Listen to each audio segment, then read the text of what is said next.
More Gwent. More Gwent content. Yeah, baby.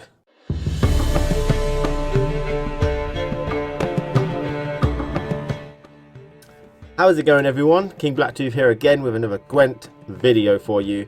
Today we're just going to discuss one card and the strategies around it. Now, the reason I'm doing this, it's almost like the game's been released and I'm already discussing strategies of one card in particular. But it's got a lot of information on the card. The developer has said some things about it, which will hopefully allow me to analyze it for pros and cons quite easily.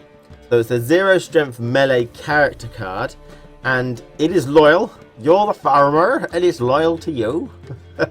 And it's got the Death Wish ability. Now, Death Wish, because I haven't done a video on this, is when this card is removed from the battlefield, it will summon something. If you played Hearthstone, it's like Death Rattle in that respect. So the difference between Death Wish and Muster is a mustered card has to be in your deck or your hand in order to get summoned. Apart from Squirtle, they can do it from the graveyard, but the fact is you have to have those cards placed into your deck when you start the game, when you start a Gwent battle. Whereas a Death Wish card, I don't think you'll ever be able to collect it. It gets summoned out of nowhere, and when it dies, or the round ends or whatever, that summoned card I think will just disappear. It will get sort of banished, discarded from the game. That's what happened in old Gwent. The cow used to summon an 8 strength fiend, and when it got removed from the battlefield it just disappeared. So I think this is what this card is going to do as well. So the cow card is a neutral card, everyone can have this, but don't forget it is a character. I did mention that, but you might have missed it. It's a character card and you can only have 6 of these in your deck. And like the old cow in old Gwent, that's my wife you're talking about. It summons a 10 strength fiend of its own. And the fiend is a melee card. Definitely not hero. It would make sense for it not to be hero. So let's talk about some of the strategies that you can use the cow for. So the main strategy being, if the opponent has played an 8 strength card, you place a 0 strength cow, and you're forcing the opponent, you've put the ball back in his ballpark, and you're forcing him to try and play some more cards. So it's a card that's very effective at trying to make them pass.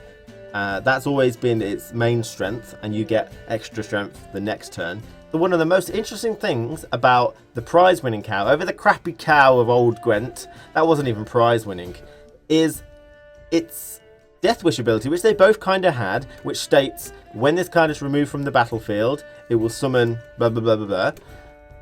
It's been a lot more loosened in this game, so it actually is more strict on exactly what it says, but it's loosened. It allows for extra combo ability, and what I mean by that is, for example, if you play the cow and then decoy the cow, it has effectively been removed from the battlefield. Therefore, it will summon the 10 strength fiend.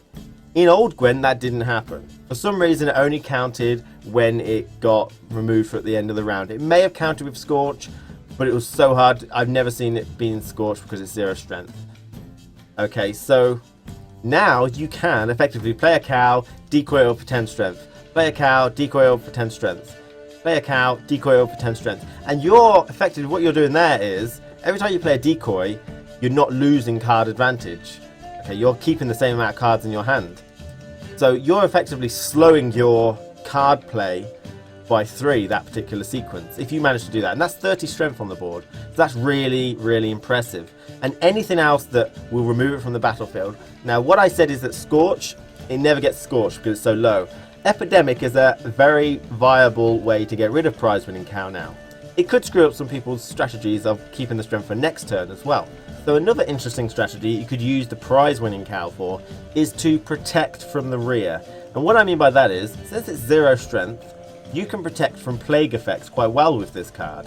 And plague effects is like Scorch from behind, so it takes the lowest strength minions off. So if you've got a monster deck and you've got loads of ancient foglets, which are 4 strength because they're buffed, and you've got some weatherbound fogged normal foglets, which are 2 strength, you want to protect them, and placing a cow down before you place those down, or before the weather effect gets played, is an excellent way to protect them from plague or epidemic cards, or similar cards. So it's a very good way to protect from the rear some of your weaker but numerous cards, which is really nice. And if they do decide to Epidemic, I think it's quite a bit of a waste because you get 10 strength. So that'd be a good strategy for you, unless you're really counting on that 10 strength for next turn, but that's a nuance of the game, I suppose. So the cow would also benefit highly from a deck which is built around spores glyphs. So the mushroom card, which will add +4 to every card on that row. If you're going for a Commander's Horn style row, then it's going to be less effective because it's not going to double it to anything, unless you've got morale boost on that row and stuff like that, which will buff it up. But mushrooms and spores, that'll give it +4, and it will still protect from the rear, unless there's something of lower strength on a different row. This is a melee, so all your foglets won't be protected in that instance. If you place something of 1 or 2 strength on a different row, then it's going to be slightly harder. It's not going to protect as well. So if you're looking for a deck which is better suited to the cow or has better cow synergies, then there's not really that much of a choice. All the decks are pretty neutral towards the cow. The cow doesn't really have a benefit in one deck over the other, so it's a very neutral card. Anyone can sort of pick this one. Now, the two decks which have the most effect on the cow is Monsters and Skellige, and most of the time that's bad effects. Let me just explain. The Monster deck has the ability to keep one card on the board at the end of each round randomly. So if you place a cow, it could get kept on the board, so you don't get the 10 strength summon that it might give. This is not inherently bad, because it doesn't actually get destroyed and summon the card and get placed on the board if they wanted to keep it. It just doesn't go into the graveyard. Like I said, it's not inherently bad from turn 1 to 2, but on turn 2 to 3, if it gets kept to turn 3, then you're not going to get a chance to get its 10 strength, unless, of course, you decide you want to epidemic it yourself. The opponent does a strange epidemic, or you decoy it up to get the 10 strength. But it's kind of a wasted thing. It's really not ideal to start wasting cards just trying to get an extra 10 strength. So that's a negative. The positive, the opposite side of that though, is the fiend that it does summon, the 10 strength. If it does manage to get on the board, then that could be a card that the deck ability selects. So you could get a 10 strength fiend carry over between rounds, and that is really good. 10 strength seems to be quite decent for a non-hero card, and especially one that will carry over. It doesn't have any special effects, so it won't be anything that will morale boost people or bonds or musters or anything special. It's just 10 strength, but it can be doubled to 20, and that's not bad. That's pretty good, so that's pretty decent. And the Skellige deck, much the same way. If you play it on turn 1 or 2, it'll go into your graveyard. So far, we don't know any way to that Skellige has to remove things from the graveyard of their own side. So if it goes into the graveyard, then on turn 3, it could be a card that gets selected via the deck ability to get placed back into your hand. Now, if it chooses the cow to get placed back in your hand, it's still 1 card advantage, because you're getting a card back. However, any card that it would have picked is a card advantage, and there's much better choices. Ones with Bond, ones with Musters, possibly, ones with Morale Boost, ones with Medic.